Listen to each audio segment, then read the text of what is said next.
सभी देख रहे हैं न्यूज कैपिटल एक्सप्रेस। मैं हूं आपके साथ अंजलि त्यागी। आइए रुक करते हैं आज की ताजा खबर की ओर। मुख्यमंत्री मोहन यादव पहुंचे भाजपा कार्यालय, महापुरुषों की प्रतिमा पर किया माल्यार्पण। कहा कि मुझे इस बात की प्रसन्नता है कि भारतीय जनता पार्टी ने पिछले विधानसभा चुनाव में जीत के बाद मुझे ये जिम्मेदारी दी थी। इसके लिए मैं आभार मानता हूं और ये भारतीय जनता पार्टी की ताकत है, कार्यकर्ताओं की मेहनत का परिणाम है और भारतीय जनता पार्टी और जनता के परस्पर संबंधों का परिणाम है। और एक बार फिर हम प्रधानमंत्री के नेतृत्व में सशक्त होकर आगे बढ़ रहे हैं। प्रदेश में जन कल्याणकारी योजनाओं को लेकर हम लगातार आगे बढ़ते रहेंगे। हमने दीनदयाल उपाध्याय की प्रतिमा पर माल्यार्पण कर अपनी भावना को व्यक्त किया है और हमारी सरकार उसकी मंशा अनुरूप चलती रहेगी। मुझे इस बात की प्रसन्नता है, भारतीय जनता पार्टी ने पिछली विधानसभा चुनाव में जीत के बाद हमारे सरकार के गठन के साथ जो जवाबदारी दी, मैं आभार भी मानता हूं और ये पार्टी की ताकत है, हमारी भारतीय जनता पार्टी कार्यकर्ताओं की मेहनत है और जनता और भाजपा का परस्पर संबंध है। इसी का परिणाम है कि आज हम पुनः एक यशस्वी प्रधानमंत्री श्रीमान नरेंद्र मोदी जी के नेतृत्व में सशक्त सरकार के साथ आगे बढ़ रहे हैं। जनहितैषी कल्याणकारी योजनाओं को लेकर हम लगातार बढ़ते रहेंगे। मेरी अपनी ओर से जनता आज यहाँ पार्टी कार्यालय में हमारे आदर्श डॉक्टर श्यामाप्रसाद मुखर्जी, पंडित दीनदयाल उपाध्याय जी की प्रतिमा पे माल्यार्पण करके हमने अपनी भावनाओं की अभिव्यक्ति की है और उम्मीद की है उनके मार्ग पर हमारी सरकार पूरी ताकत के साथ लगातार चलती रहेगी। मेरी अपनी ओर से बधाई।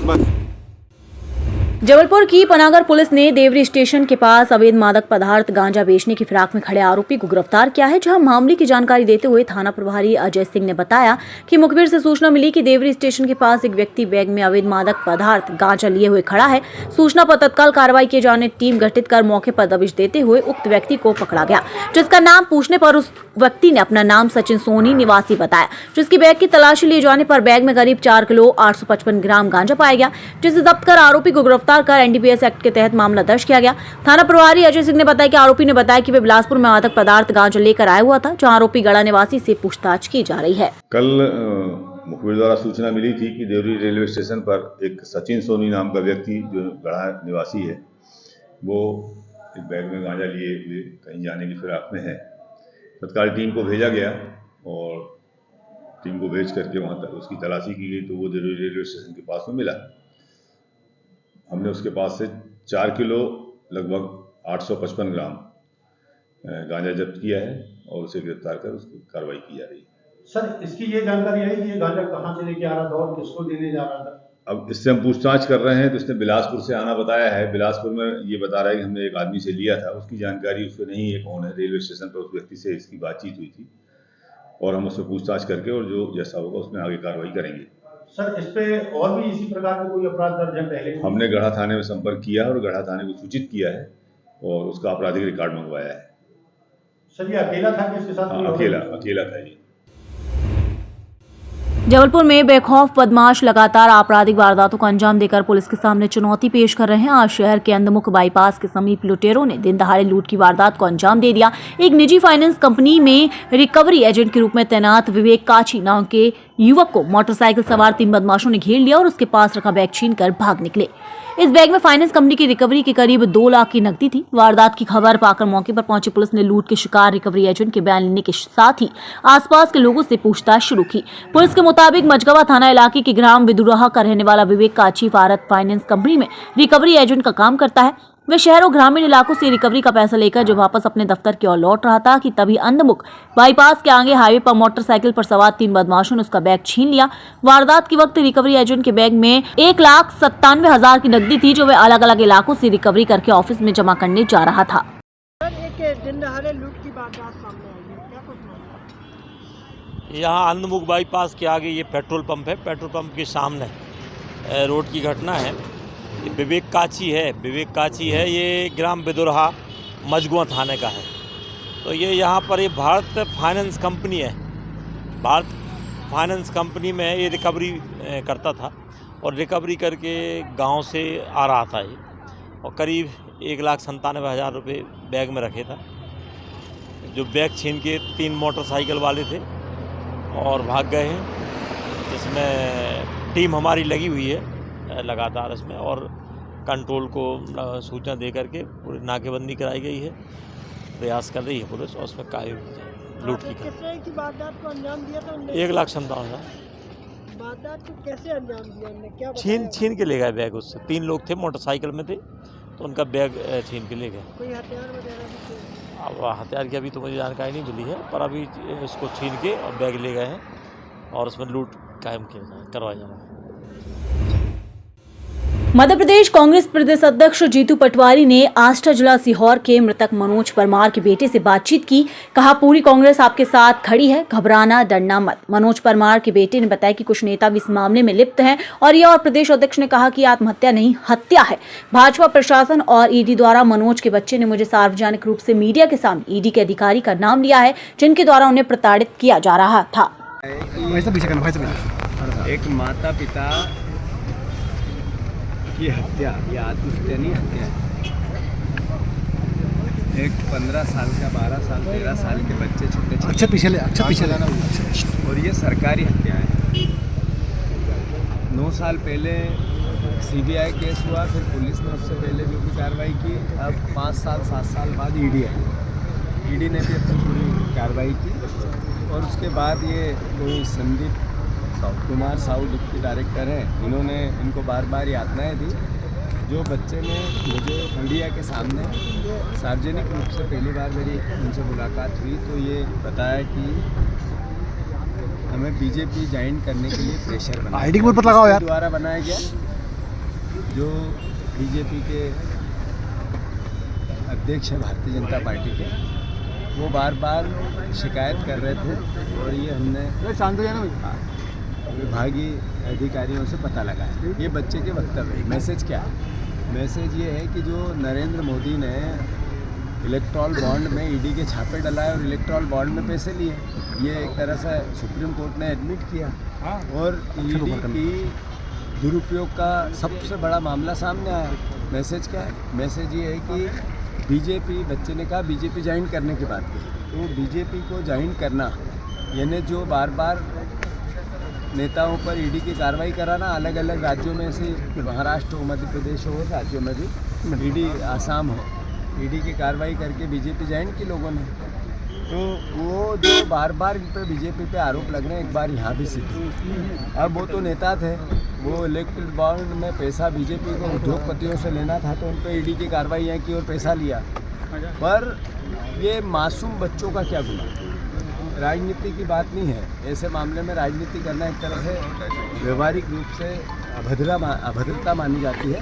पर सवाल है मध्य प्रदेश और देश के सामने कि कैसा प्रदेश चाहते हैं, कैसा देश चाहते हैं नरेंद्र मोदी। ये है नया भारत। ये है नया भारत जिसमें ईडी के मामले में सामान्य आदमी, जो अगर कोई अपराध भी था तो उस पर CBI जांच चल रही थी, अपराध भी था तो पुलिस थी, ईडी की भी बात थी, तो बार बार ये कहना बीजेपी ज्वाइन करो तो केस समाप्त हो जाएगा, क्या मैसेज? और भारतीय जनता पार्टी के प्रवक्ता ने एक ट्वीट किया और ये कहा कि ये देखो वो गुल्लक वाले हैं जो राहुल गांधी जी की सभा में, क्या राहुल गांधी जी की भारत जोड़ो यात्रा में लाख लोग मिले, करोड़ों लोग मिले और बात प्रेम प्यार मोहब्बत की थी, भाईचारे की थी, लोगों की समस्याओं की थी। उसको लेकर कम से कम 5-10-20 करोड़ तो बच्चे मिल लिए होंगे, बच्चे, इनके जैसे बच्चे मिले होंगे। तो मैं मानता हूँ सारा घटनाक्रम सरकारी पाप है, क्राइम है और सरकारी हत्या है। तो कुल मिलाकर सरकारी हत्या कांग्रेस पार्टी ने, जो कि हमेशा से इस बात को जनता के डोमेन में लेके आई है कि ये भारतीय जनता पार्टी कानून के हिसाब से, संविधान के हिसाब से चलना ही नहीं चाहती है, ये संविधान के का मर्डर करना चाहती है और वो एक बार फेंकी। जीतू एक हाई प्रोफाइल मामला बन चुका है। सुसाइड से पहले मनोज भाई ने एक पत्र लिखा है जिस पत्र में उन्होंने 8 बिंदुओं पे आरोप लगाए, गंभीर ईडी पे भी लगे हैं, बीजेपी भी लगे हैं और उन्होंने 17 एजेंसियों को, चाहे उसमें PM हो, इसमें कई लोगों, राष्ट्रपति तक को इसमें पत्र लिखा है। मैंने जैसा कहा कि जब मनोज जी जिनकी हत्या हुई है, उन्होंने अपने सुसाइड नोट दिया, परिवार को, पुलिस को उपलब्ध कराना चाहिए और उसमें बाकी जानकारियां जांच का विषय सामने आएगी। पर जो बच्चे ने कहा वो मैसेज क्लियर कट है कि हमें बीजेपी ज्वाइन करने का, नहीं तो जांच नहीं हटेगी, नहीं तो जेल जाओगे, अन्यथा। तो इस प्रेशर का पार्ट है। और जो Sandeep Kumar Sahu deputy director ED, उनका नाम लिया है। तो बेसिक रूप से ये सरकारी एजेंसियों का दुरुपयोग का मामला और गैर इरादतन हत्या का मामला। इसमें आप पे भी इसमें कांग्रेस पार्टी लगातार ऐसे विषयों को उठाई है। मध्य प्रदेश का संदर्भ है। हम 16 तारीख को जो विधानसभा का घेराव है, जो इस सरकार की नीतियाँ हैं, 1 लाख से ज़्यादा परिवार के लोग वहाँ आएंगे, इनके सामने ये पूरी भारतीय जनता पार्टी का असली चेहरा प्रदेश के सामने ले जाएंगे। बच्चे अगर चाहेंगे तो बच्चे अपना FIR कराना चाहेंगे कि हम मेरे पिता की हत्या हुई है, तो हम कांग्रेस पार्टी क्या इस मामले को संसद में उठाया जाए? फिर तीसरी बार संसद में भी चूंकि सत्र चल रहा है और मामला संगीन है, तो नेचुरल है, वहाँ भी बात होनी चाहिए। बीजेपी का आरोप है कि मनोज परमार के द्वारा गुल्लक तो एक बहाना था, बाकी इसका फंडिंग होती थी आप लोगों को। तो एजेंसी आपकी थी, आपने CBI जांच आज से 9 साल पहला कराई, जांच नजीरे बजा रहे हो कि सरकार?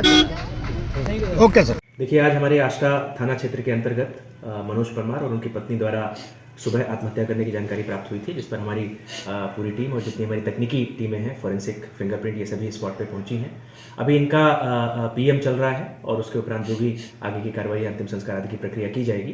पूरी टीम इसमें मौके पे है, जो भी तकनीकी शाखाएं हैं वो देख रही हैं और जो भी इसमें तथ्य साक्ष्य सामने आ रहे हैं उसको परीक्षण में लिया गया है और आवश्यक कार्रवाई आगे की जाएगी। इसमें सर सुसाइड नोट भी मिला है, इसमें क्या? देखिए, मौके से कई चीज़ें बरामद हुई हैं। जैसा मैंने कहा, चूंकि वो विवेचना का विषय है, टीम ने उसको परीक्षण में लिया है और जैसा उसमें तथ्य निकल के आएंगे कार्रवाई की जाएगी। सर कुछ प्रारंभिक कारण पता?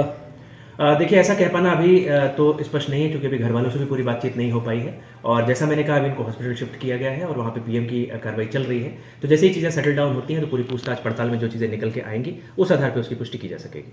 ठीक। जबलपुर शहर में सड़क पर दुकान लगाने वालों के खिलाफ की जा रही कार्यवाही को लेकर कांग्रेसी कार्यकर्ताओं ने आज सड़क पर उतरकर विरोध जताया। इस दौरान कांग्रेसी कार्यकर्ताओं के साथ बड़ी संख्या में पथ विक्रेता भी उपस्थित रहे। गौरतलब हो कि बीते दिनों अतिक्रमण हटाने के नाम पर पथ विक्रेताओं को व्यापार करने से वंचित किया गया था। इसके बाद से ही पथ विक्रेताओं में इस कार्यवाही को लेकर काफी आक्रोश था। पथ विक्रेताओं के साथ हो रहे अन्याय को लेकर जिला कांग्रेस कमेटी ने एकजुट होकर हल्ला बोल आंदोलन का आगाज किया, जिसके तहत उन्होंने कलेक्ट्रेट कार्यालय पहुंचकर ज्ञापन देते हुए पथ विक्रेताओं के साथ हो रही नाइंसाफी को रोकने की मांग की। लेकिन रैली के घंटाघर पहुंचते ही बैरिकेड्स लगाकर रैली को रोक लिया गया। इस दौरान पुलिस प्रशासन द्वारा पूरी पुख्ता व्यवस्था कर रखी थी। वहीं इधर बड़ी संख्या में पहुंचे कांग्रेसी कार्यकर्ताओं और पथ विक्रेताओं ने अपना ज्ञापन सौंपते हुए जल्द से जल्द पथ विक्रेताओं को न्याय उपलब्ध कराने की मांग की। इस अवसर पर जानकारी देते हुए नगर कांग्रेस कमेटी के अध्यक्ष सौरभ नाटी शर्मा ने बताया कि पिछले कुछ समय से भारतीय जनता पार्टी के विधायकों के दबाव में पथ विक्रेताओं के खिलाफ नियमों का उल्लंघन करते हुए उनकी आजीविका को समाप्त किया जा रहा है। उन्होंने कहा कि पथ विक्रेता जीविका संरक्षण और पथ विनियमन अधिनियम 2014 के तहत जो पथ विक्रेता अतिक्रमणकारी कहे जा रहे हैं वे वास्तव में अतिक्रमणकारी नहीं बल्कि पथ विक्रेता हैं। देखिए, पथ विक्रेता अधिनियम 2014 इन छोटे व्यापारियों को पथ विक्रेता की संज्ञा देता है और भारतीय जनता पार्टी के विधायक महोदय की गाड़ी फंस जाती है तो एकाएक ये पथ विक्रेता, जिनको संविधान में पथ विक्रेता कहा गया है, ये अतिक्रमणकारी हो जाते हैं। एक तरफ सरकार इनको ऋण देती है व्यापार करने, ठेले के लिए ऋण देती है, दूसरी तरफ इनको व्यापार नहीं करने दिया जाता है। इन पथ विक्रेताओं के सर पर लाखों का कर्ज है, सरकार से भी लिया हुआ कर्ज है, सूदखोरों से लिया हुआ भी कर्ज है और जब ये व्यापार नहीं करेंगे, इनके सर पे कर्ज रहेगा तो भारतीय जनता पार्टी सरकार एक बहुत बड़ी विसंगति को जन्म दे रही है। आज जिनके हाथ में ठेला है, आज जिनके हाथ में रोजगार है, अगर उनका रोजगार छिनेगा तो कहीं ना कहीं इनके हाथों में हथियार होने की शंका है। भारतीय पथ विक्रेता अधिनियम 2014 साफ तौर पे कहता है कि नगर निगम के तहत नगर विक्रय समिति का गठन हो, नगर विक्रय समिति सर्वेक्षण करे, इनको चिन्हित करे, स्थान को चिन्हित करे और इनको व्यापार करने का अधिकार दे, जो अधिकार इनको संविधान में दिया गया है। मगर सालों से विक्रय समिति का कोई पता नहीं, बैठकों का पता नहीं, सर्वे का पता नहीं, कोई की गाड़ी फंस जाती है तो ये अतिक्रमणकारी हो जाते हैं। इनको संवैधानिक अधिकार प्राप्त है कि ये जहाँ पर रहते हैं वहाँ पर ये अपना पथ विक्रेता का व्यवसाय कर सकते हैं। कलेक्टर महोदय को हम लोगों ने ज्ञापन सौंपा है और उनसे कहा है तत्काल प्रभाव से इस कार्रवाई को रोका जाए और बैठ के एक कॉमन प्रोग्राम बना के इन पथ विक्रेताओं को सुव्यवस्थित करने का कार्य किया जाए। अभी जो विगत दिवसों में अभी जिला प्रशासन और नगर निगम की टीम द्वारा जो अतिक्रमण हटाने की कार्रवाई की जा रही है, उसमें आज कांग्रेस द्वारा ज्ञापन दिया गया है कि इस अतिक्रमण हटाने की जद में जो है स्ट्रीट वेंडर्स भी आ रहे हैं। स्ट्रीट वेंडर्स का 2014 के एक अधिनियम के संबंध में वो मांग रख रहे हैं कि 2014 के अधिनियम में उन्हें संरक्षण प्राप्त है और जिसमें विधिवत उनका सुनवाई किया जाकर ही हटाए जाने के निर्देश हैं। इस संबंध में आज इन्होंने ज्ञापन दिया है, जिसे हम लोग सक्षम फोरम में कलेक्टर महोदय के समक्ष इसे रखेंगे और जो भी इनकी समस्याएं हैं उनका जो भी शासन के निर्देशानुसार नियमानुसार जो कार्रवाई हो सकती है उस अनुसार हम लोग कार्रवाई करके निराकरण करने का प्रयास करेंगे। स्ट्रीट वेंडर को हटाया ना जाए, ऐसा इनका कहना है। इस संबंध में उन्होंने मांग जो है की है अपने ज्ञापन में। Thank you. पुतला दहन किया गया है मध्य प्रदेश सरकार के। ये हमने बेरोजगारी आज 2017 से एसआई की भर्तियां नहीं निकली हैं, 8 साल से थाने खाली पड़े हैं और इसीलिए आप देख रहे हो कि किस बदसलूकी के साथ महिलाओं के साथ अत्याचार हो रहा है। क्योंकि जब आप पे एसआई नहीं होंगे, आप पे कांस्टेबल नहीं होंगे, तो आप कैसे प्रदेश की रक्षा करोगे। जब आपने कहा था भर्ती कैलेंडर के लिए, तो कहाँ है वो भर्ती कैलेंडर, कहाँ है वो 2 लाख नौकरियाँ। अरे नौकरियाँ सिर्फ यहाँ नहीं, आप अस्पतालों की हालत देखो, सही डॉक्टर नहीं, आप पन्ना जाइए, सतना जाइए, डॉक्टर खाली हैं, सोनोग्राफी मशीन को चलाने के लिए कंपाउंडर नहीं है। तो आप ये समझिए इस प्रदेश में हाल बेहाल हैं। और अगर आज हम लोगों ने क्रांति नहीं की, अगर आज विपक्ष के नाते अपने भाई बहनों की आवाज़ नहीं उठाई, तो हम उनके साथ कहीं ना कहीं अन्याय कर रहे हैं। पर ये आवाज़ अब हम मिलके उठा रहे हैं तो उनके न्याय की बात कर रहे हैं, महिलाओं के न्याय की,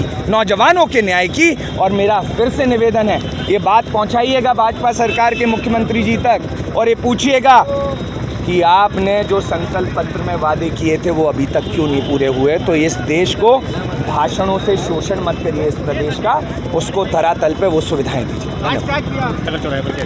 घंटाघर चौराहे पे आज जो गरीबों का मुद्दा था, कांग्रेस पार्टी ने जो उठाया इनके खेलों को हटाने, तो ये सवाल ये है कि अगर एक गरीब व्यक्तियों के लिए आप अगर कोई सिस्टम बनाओगे तो समझ में आता है, आप बिना किसी सिस्टम से कोई भी फरमान जारी कर दोगे तो कहाँ जाएंगे। और जाहिर सी बात है, अगर एक हॉकर जोन में भी जाएंगे तो उनकी वहाँ क्या लेके आपने व्यवस्थाएं की हैं। आप तो रसीदें काटने में व्यस्त हैं और वो पैसा कहाँ जाता है, नरसिंह घोटाले में। वो पैसा कहाँ जा रहा है, लाडली बहना में। भैया नौजवानों को रोजगार की ज़रूरत है, वो पैसा एसआईओ को दीजिए भर्ती निकाल के, वो पैसा इसीलिए किया है मुद्दों पे। धन्यवाद। पराक्रम फाउंडेशन ने आज retired major general R D. Bakshi का जबलपुर में सम्मान किया। इस दौरान मीडिया से बात करते हुए उन्होंने कहा कि वर्तमान स्थिति बहुत ही चुनौतीपूर्ण है। 1971 में जो हमने युद्ध किया था, वहां पर दक्षिण एशिया की स्थिति का कायापलट कर दिया था, लेकिन आज स्थिति दूसरी है। अमेरिका की CIA ने पाकिस्तान की इसी के साथ मिलकर बांग्लादेश में तख्ता पलट कर दिया है। आज हालात बांग्लादेश में ऐसे बन गए हैं कि हिंदुओं को प्रताड़ित कर रहे हैं, उनकी हत्या कर रहे हैं, महिलाओं के साथ बलात्कार कर रहे हैं, उनके मंदिर तोड़े जा रहे हैं। Retired major general G.D. Bakshi ने कहा कि अब तो बांग्लादेश यहाँ तक कह रहा है कि हम दिल्ली में आगमन करेंगे, लेकिन अब समय आ गया है कि हमारी पीढ़ी ने पाकिस्तान के 2 टुकड़े किए थे, लेकिन अब आज की युवा पीढ़ी के लिए चुनौती का समय है कि चीन, पाकिस्तान, बांग्लादेश के साथ साथ घर के बेदी जो कि माओइस्ट टेररिस्ट हैं, उनसे लड़ने का जो पाकिस्तान है, इसके 4 टुकड़े किए जाए। वहीं G.D. बख्शी ने कहा कि और जो ये बेवकूफ़ देश जो हैकड़ी दिखा रहा है, जो लड़ने की आतुरता दिखा रहा है, इसे देखते हुए सिलीगुड़ी के पास का जो बांग्लादेश का क्षेत्र है उसे कैप्चर कर लेना चाहिए और फिर सारे विस्थापित हिंदुओं को वहां पर बसा देना चाहिए और फिर वहां पर हिंदू देश बनाना चाहिए। क्या विचार रखते हैं? देखिए, सबसे बड़ा जो आला था देश को तोड़ने का, वो है जाति, कास्ट। और ये कास्ट जो शब्द है वो किसी हिंदी भाषा, किसी भारतीय भाषा में नहीं, it is comes from a Portuguese word called Costa. अंग्रेज़ों ने इसका निर्माण किया ताकि ये देश को तोड़ें और राज करें। तोड़ो और काटो, कटोगे तो टूटोगे, कटोगे तो टूटोगे। वो ये कोई नई चीज़ नहीं है साहब, ये तो अंग्रेज़ों का ट्राइड टेस्टेड फार्मूला है। दुख ये होता है कि आज़ादी हुए 75 साल हो गए, अभी भी आप कास्ट पे राजनीति कर रहे। आपकी पूरी राजनीति और कोई है ही नहीं मुद्दा सिवाय कास्ट के। ये रिजर्वेशन, वो रिजर्वेशन, ये सेंसस, वो सेंसस, क्या बकवास है। हम सब भारतीय हैं, पीरियड। और आपको रिजर्वेशन देनी है तो आप इकोनॉमिक मुद्दों पे दीजिए, जो गरीब है उसको हेल्प करिए ना, कि ये कास्ट वो कास्ट। क्यों फिर हम कास्ट लोगों को याद दिलाएं? भारतीय फिर कौन रहेगा? अगर मैं बख्शी, आप गुप्ता, फलाना, ये सिंह, वो वगैरह वगैरह वगैरह, तो फिर who is an Indian? Who is an Indian? मैं ये जानना चाहता हूँ, भारतीय कौन है आज के दिन? सब कास्ट में बांट दिए तो लड़ो मरो। ये तो हमारा शुरू से होता आया है कि आपस में लड़ाओ, कुत्तों की तरह लड़ेंगे, बाहर वाले आगे राज करेंगे। और जहाँ आप इसके ऊपर उबर जाओ, आपको कोई दुनिया में ताकत रोक नहीं सकती। Thank you. इंटर रिलीजन समरसता की भी मांग जो है देश करता है, अगर संवैधानिक तौर पर इलाहाबाद हाई कोर्ट के लेखक भी हैं, हिस्ट्री ऑफ हिंदुज़्म आपने लिखा हुआ है। जी। इन दिनों देश में हिंदू राष्ट्र बनाने की बात चल रही है और खास तौर पर अखंड भारत की बात चल रही है। आपको क्या प्रैक्टिकली आप क्या विचार हैं? देखिए, बहुत चुनौतीपूर्ण समय है आपके सामने, ठीक है। 1971 में जो हमने युद्ध किया था और वहाँ पे हमने पूरे दक्षिण एशिया की स्थिति का काया पलट कर दिया। सिक्योरिटी सिनेरियो जो था काया पलट हो गया। आज हम देख रहे हैं साहब कि उसका काया पलट कर दिया गया है। अमेरिका की CIA ने पाकिस्तान की ISI से मिलकर बांग्लादेश में तख्ता पलट कर दिया है और वहाँ पे वो हिंदुओं को प्रताड़ित कर रहे हैं, मार रहे हैं, उनके मंदिर तोड़ रहे हैं, उनके घर जला रहे हैं, औरतों का बलात्कार कर रहे हैं और वो अपने आप को बड़े सूरमा बता रहे हैं कि हम दिल्ली तक आक्रमण करेंगे, दिल्ली तक कब्जा करेंगे। तो समय आ गया है कि हमारी पीढ़ी ने तो पाकिस्तान के 2 टुकड़े किए।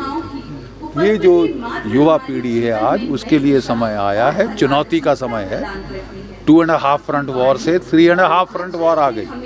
चीन, पाकिस्तान, बांग्लादेश और घर के भेदी लंका ढाए तो वो तो शुरू से हैं, माओइस्ट हैं, टेररिस्ट हैं, इंसर्जेंट हैं, तो अब समय आ गया है चुनौतीपूर्ण समय, संघर्ष का समय, जबकि जो बाकी बचा पाकिस्तान है इसके 4 टुकड़े किए। और ये जो बेवकूफ़ देश जो बड़ी हेकड़ी दिखा रहा है, जो आंखें दिखा रहा है, जो लड़ने की आतुरता दिखा रहा है, वो हिंदुओं को प्रताड़ित कर रहा है। अगर ये हिंदुओं को घर से बेघर करता है जैसे कश्मीर में हुआ था, तो हमें जो सिलीगुड़ी कॉरिडोर के नीचे का बांग्लादेश का इलाका जो अंगूठे की तरह निकला हुआ है भारत के अंदर, इसको कैप्चर कर लेना चाहिए और सारे विस्थापित हिंदुओं को वहाँ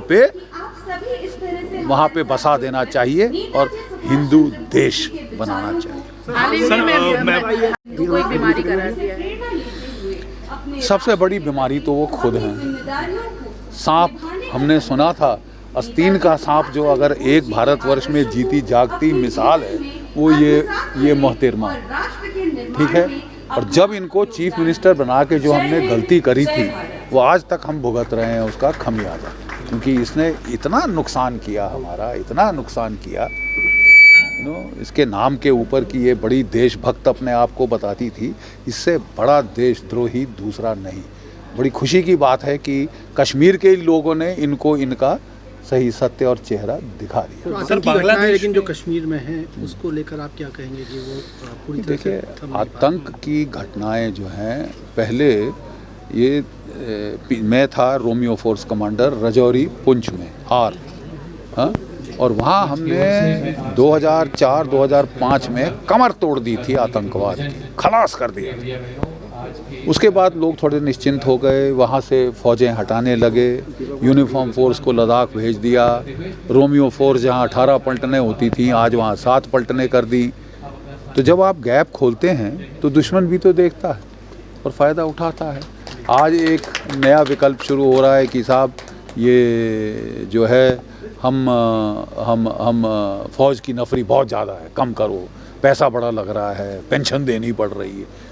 फौज की पेंशन में आपको तकलीफ़ होती है? तो ये जो है ये बड़ा गलत विचारधारा है। हमको दोनों चाहिए, हथियार भी चाहिए, मैन पावर भी चाहिए। सर, लेकिन इस बीच एक सवाल होता है कि क्या अभी भी विपक्ष भी एक सवाल उठाता है कि जब भी वो सत्ता में आएंगे तो अग्निवीर खत्म करेंगे। आप क्या विचार रखते हैं? अग्निवीर कितना सेहतमंद है हमारी फौज? देखिए, अग्निवीर का जो रीज़न ये था कि आज के दिन हमारी जो तनख्वाह का बिल है 1,06,000 करोड़ है और जो पेंशन का बिल वो 1,11,000 करोड़, ठीक है साहब। तो कब तक ये चल सकता था? कुछ ना कुछ तो करना ही था। लेकिन जो कुछ किया गया, मेरे मत में वो थोड़ी जल्दबाजी में किया गया। इसी चीज़ को अगर हम थोड़ा सा सोच के करें तो हमको जो है ये अग्निवीर की जो अवधि है बहुत छोटी है। जब मैंने बांग्लादेश का युद्ध लड़ा था तो उस वक़्त वो 7 साल की सर्विस होती।